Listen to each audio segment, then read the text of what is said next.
my client is fully willing to admit that he failed to do the retests, failed to show up for the ETG, though he would like to provide some context to the court to that. Obviously, he's also would explain that he is in violation of the using a mouthwash. However, he is maintaining that no intentional alcohol substance or consumption took place. Okay, look. Okay, I get all that. Yep. I'm not here to play a game. He's at 056. He's not getting there with Lister. Your Honor, I honestly have never done one of these hearings on SoberLink. In researching it, I did find some studies that to me indicate that that could be possible. And Your Honor, technically, it could be possible if you were chugging the Listerine and then after chugging it, you blew into the SoberLink. Our agent Mormon, he can testify to the numerous cases that he's worked, and that is the only time that he would have seen that. I also, if needed, I do have the SoberLink expert. He's currently in a training today, but I do have the person who does all the tethers, and you're familiar. I've had him testify at PCC, and it's the same thing as when we had the gasoline hearing. It's the same thing as the ethanol. It doesn't trigger it. I understand that, Your Honor. I've never cross-examined this expert before. I've never, I wasn't at these prior hearings. All I can represent to the court is, obviously, I don't have an expert to present, but based on 2 scientific studies, and they lay out the methods that a reading of 0.056 is not impossible. I would say it would be approximately 10 minutes or so after use based on these studies. But I'm happy to provide them to the court to see. Okay. Then Mr. Ward. Wouldn't we all know that had he taken the retest? So there's part of the problem. Part of the problem is that I've seen this pattern before, time and time and time again, where, let's see, just so that we're clear on everything. 10 o'clock, get the test result. Retest is called for 10:12. Well, 9:57 was the test where we get the results. 10:12, no retest. And he knows it's part of the program. He's got a retest and the machine's calling for a retest. Then we go half an hour later. Schedule a retest, doesn't happen. So that's 2 retests. Approximately half an hour after that at 11:12, retest, didn't retest.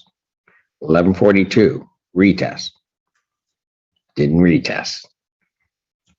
Now we get into the morning, schedule a retest, no retest.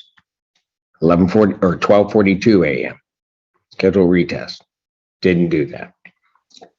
Finally, at 7:13 in the morning, he submits a compliant test. And Your Honor, I did, and there also is the statement regarding, I'll get there, when they requested an ETG test the following day. And my client fully admits he realizes what it looks like to the court. He realizes this court sees this. I explained to him, if. Well, let's just have the hearing. I mean, if he's not budging, let's just have the hearing. That's fine. Because then I'll do what I got to do. Yes, Your Honor, and we certainly can have the hearing. I assume I know what Ms. Kirby is asking for. My client does take this seriously.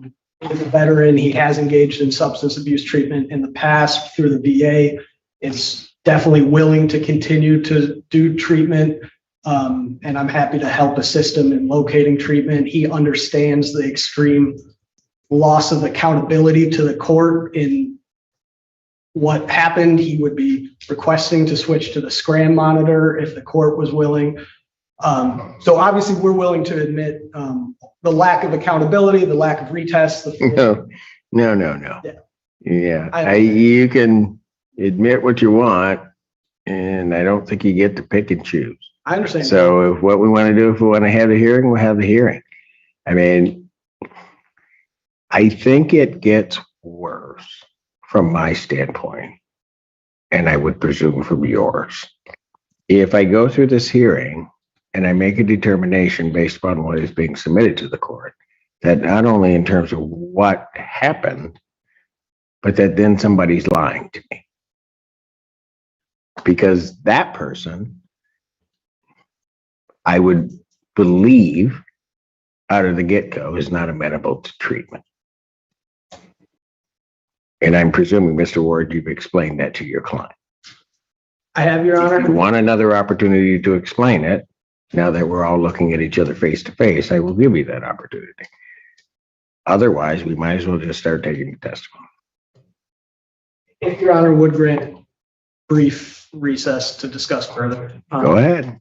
In this compliance violation hearing, the defense acknowledged that the defendant failed to complete multiple required retests and did not appear for an ordered ETG test. Defense counsel stated the client accepts responsibility for these violations but wished to provide context, asserting there was no intentional alcohol consumption and suggesting the positive SoberLink result might have stemmed from mouthwash use. Counsel referenced scientific studies indicating such readings might be possible under specific conditions. The prosecution countered firmly, explaining that a 0.056 SoberLink reading would require extreme misuse, chugging Listerine, and noted their expert had never seen mouthwash produce such results unless abused. The judge emphasized he was not interested in hypothetical explanations, especially given the defendant ignored repeated retest prompts. The court reviewed the SoberLink data in detail. The device triggered multiple retest requests beginning minutes after the positive reading, yet the defendant ignored every retest for nearly 8 hours, only submitting a clean breath result at 7:13 a.m. the next morning. The judge called this a familiar pattern, an initial dirty test, followed by a long series of ignored instructions, and stressed that if the defendant had simply taken the retests, the court could have assessed the accuracy of his claims.